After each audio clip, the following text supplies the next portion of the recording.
네, 오늘 만나실 모델은 집의 소형 SUV 레니게이드인데요.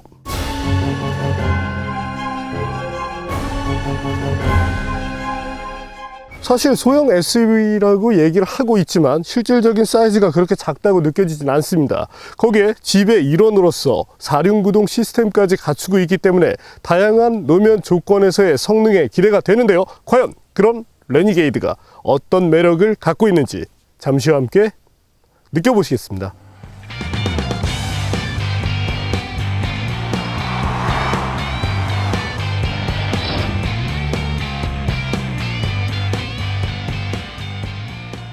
레니게이드는 지프 브랜드가 소형 SUV 시장에 진입하기 위해 내놓은 신차입니다.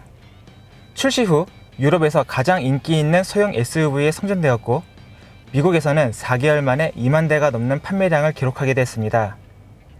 외모에서도 한눈에 지프 가족임을 알 수 있습니다.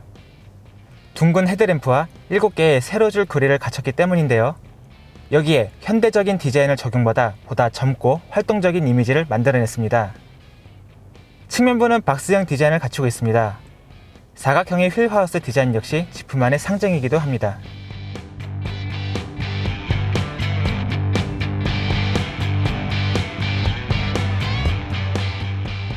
후면부의 X자 형태의 리어램프가 독특하죠. 범퍼도 다부지게 디자인됐습니다.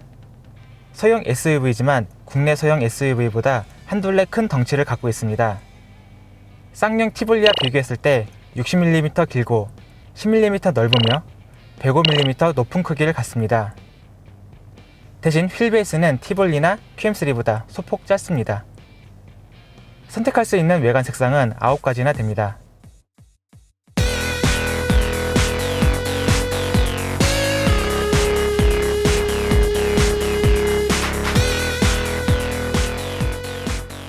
인테리어는 투박함을 버렸습니다.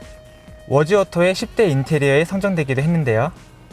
7인치 스크린을 갖춘 계기판에는 진흙이 묻은 듯한 느낌을 유도했고 중앙 송풍구는 스포츠 고글을 연상시키도록 디자인했습니다. 지프는 이러한 개성을 테크토닉이라고 표현합니다. 뒷좌석은 소형 SUV 이상입니다. 박스 형태의 디자인 덕분에 공간적인 이점이 잘 부각되고 있습니다. 트렁크 용량은 1440리터까지 확장됩니다. 지프에 따르면 동급에서 가장 넓은 공간이라고 하네요. 지프 모델답게 4가지 모드를 설정할 수 있는 지형 설정 시스템을 갖추고 있고요. 여기에 4륜 시스템은 20대 1의 저속 기어비까지 갖추고 있습니다. 이외에 스티어링 휠 조작이 이루어지는 차선 이탈 경고 시스템, 사각 경고 시스템, 후측방 경보 시스템 등을 포함해 총 70가지의 편의 및 안전장비가 탑재됩니다. 레니게이드는 우리말로 변절자를 뜻하는데요.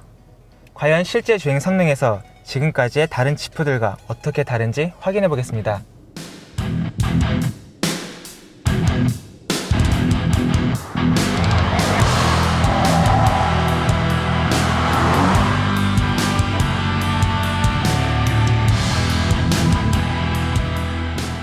네, 레니게이드를 처음 대했을 때 사실 소형 SUV라고 얘기를 하고 있기 때문에 상당히 작을 것으로 예상을 했었습니다. 우리에게 익숙한 르노 삼성의 QM3 혹은 트랙스 정도의 사이즈를 예상을 했었는데 그보다는 월등히 큰 차체 크기를 보여주네요. 이 정도라고 한다면 투싼 혹은 그보다 약간 더 크다고 봐도 무방하지 않을까 이렇게 생각이 됩니다. 어쨌든 170마력의 디젤 엔진을 얹고 있고 경제성과 더불어 또한 지형 반응 시스템까지 장착이 되어 있는 만큼 다양한 매력들을 보여줄 것으로 전망이 되는데요. 과연 어떤 매력들을 보여줄지 한번 달려보죠. 네, 우선 온로드에서 주행을 하고 있을 때 차량의 거동 자체가 그렇게 타이트한 편은 아닙니다. 아무래도 전통적인 SUV의 모습들을 그대로 보여주고 있는데요. 현재처럼 코너를 들어가거나 했을 때 바디롤을 허용하는 부분에 있어서도 SUV 특유의 그런 모습들을 보여주고 있다고 생각이 됩니다. 변속기는 9단 자동인데요. 최근 크라이슬러 그룹에서 많이 애용하는 변속기죠. 다단화라는 측면에서는 상당히 이점이 있지만 저속 구간에 있을 때 기어 단수가 너무 많다 보니까 잦은 이 변속에 의해서 가끔씩 아쉬움을 줄 때가 있다는 점, 향후에 이런 점을 조금 더 깔끔하게 보완을 해주면 좋겠습니다. 엔진은 앞서 말씀드린 것처럼 170마력인데요. 수치적인 부분에서도 그렇고 실제 성능 부분에서도 큰 부족함은 없습니다. 반면 저속 레인지, 시속 20에서 30km 정도를 달리고 있을 때 이때 가속 페달을 밟았을 때는 의외로 좀 답답한 그런 느낌이 들긴 하는데, 네, 아무래도 연비 중심의 세팅을 통해서 RPM을 낮추기 때문에 나타나는 현상이라고 할 수 있게 됩니다. 하지만 그 구간을 지났을 때는 충분한 힘이 나오게 되고요. 이와 같은 파워트레인의 조합을 통한 가속 성능에 대해서 한번 알아볼까요?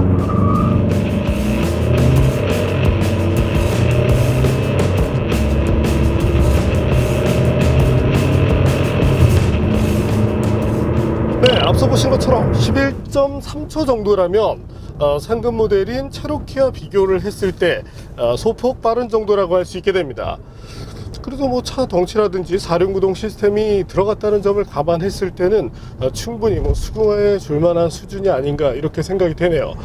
단 이제 최근 그 다른 SUV들과 비춰서 바라본다면 이거보다 조금 더 성능이 나아도 좋지 않을까 하고 생각이 됩니다.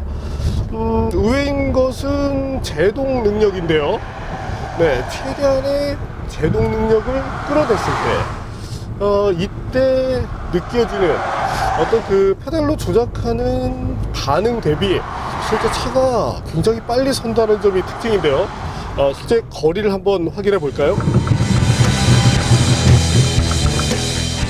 앞서 보신 것처럼 40m 안쪽으로 훌쩍 들어와 있는데 이 정도의 수치라면 네, SUV로서는 뭐 상당히 좋은 수준이라고 할 수 있겠습니다. 특히나 타이어 부분에서 약간의 미끌림에 의해서 제동 거리를 늘렸다는 점을 감안하면 제동 시스템에 대한 어떤 신뢰도만큼은 충분하지 않나 이렇게 생각이 되네요.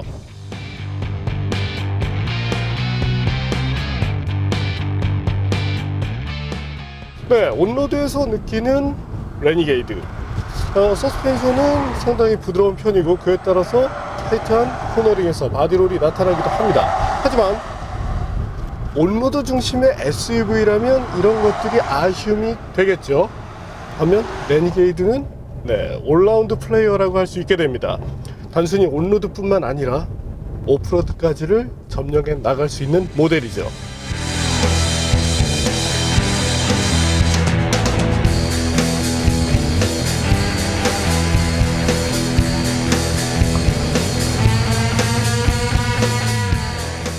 네, 현재 보시는 환경은 가벼운 오프로드인데요. 현재처럼 어떤 모래를 비롯해서 약간의 자갈길, 어떤 환경에서도 상당히 편하다는 느낌을 보여준다는 점이 좋습니다.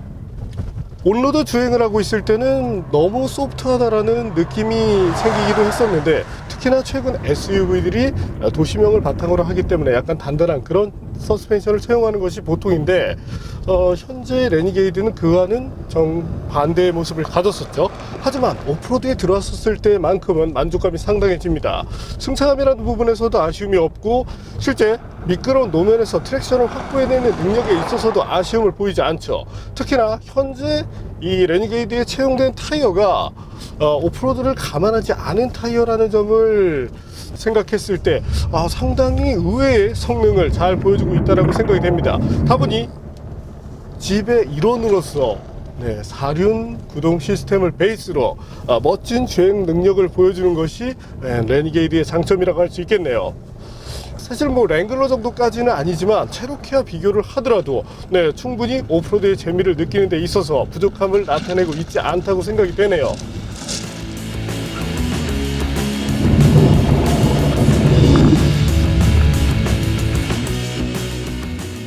네, 현재 상황은 언덕을 오르다가 차를 의도적으로 멈추고 오토 모드에서 차가 올라갈 수 있는지 한번 시험을 해봤는데요. 아쉽게도 오르는데 한계를 보였습니다. 그래서 4륜 락 모드 그리고 로우 기어를 한번 활용해 봤습니다. 보시는 것처럼 어느 정도의 미끌림은 허용하지만 쉽게 오를 수 있는 모습을 보여주게 되네요. 이런 능력을 보니까 이보다 더 오프로드 능력이 강화되어 있는 트레일 호크 버전에 대해서 관심이 커지게 되네요.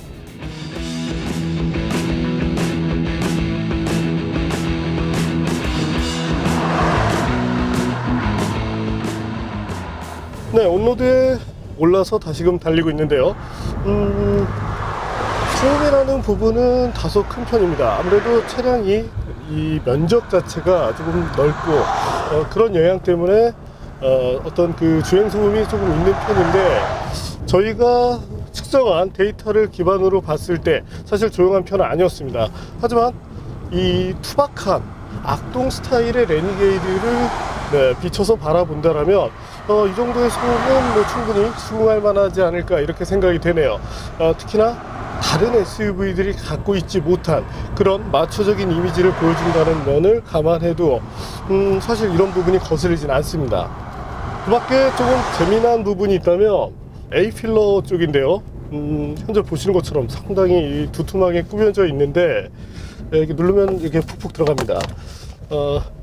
안쪽에다가 폼을 넣어서 좀 더 탄탄한 그런 이미지를 주면 좋겠고요.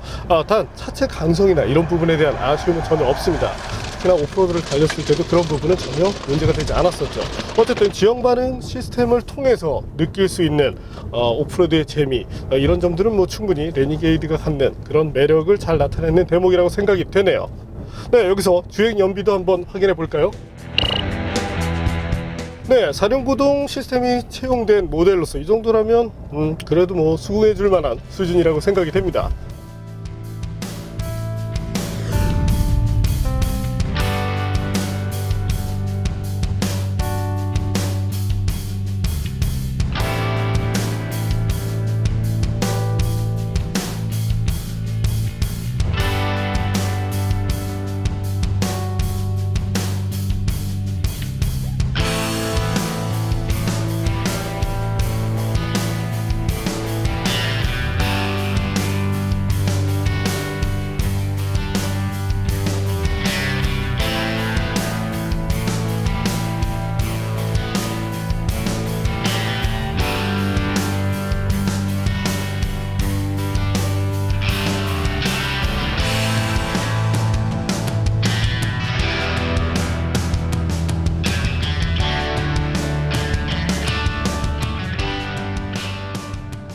네, 오늘 만난 집 레니게이드. 사실 온로드에서만 탈 때는 이 차의 가격이 상당히 부담스러웠습니다. 사실 4천만 원을 내외하는 환경에서 접근할 수 있는 차들이 상당히 많죠. 하지만 다른 차들이 가지 못하는 오프로드까지를 감안해서 바라봤을 때 어떤 레저라는 면을 감안해서 바라본다라면 레니게이드는 충분히 값어치가 있는 차라고 생각이 됩니다. 가격적인 부분으로 봤을 때 사실 소형 SUV라는 장르로 바라본다라면 가격이 높다고 할 수 있겠지만, 세계 시장의 가격에 놓고 바라본다라면 네, 충분히 수긍해 줄 만한 수준이라고 생각이 되네요. 어쨌든 이와 같은 모델은 이 차의 가치를 알아줄 만한 그런 소비자들에 의해서 선택을 받기 때문에 그런 점들을 감안했을 때는 충분히 경쟁력이 있다고 생각이 됩니다. 향후에 트레일호크가 들어와 줌으로써 레니게이드가 갖고 있는 그런 또 다른 재미를 한층 더 부각해주면 어떨까 이렇게 생각이 되네요. 네, 오늘은 오프로드의 재미까지를 보여주는 집의 악동 레니게이드를 만나봤습니다.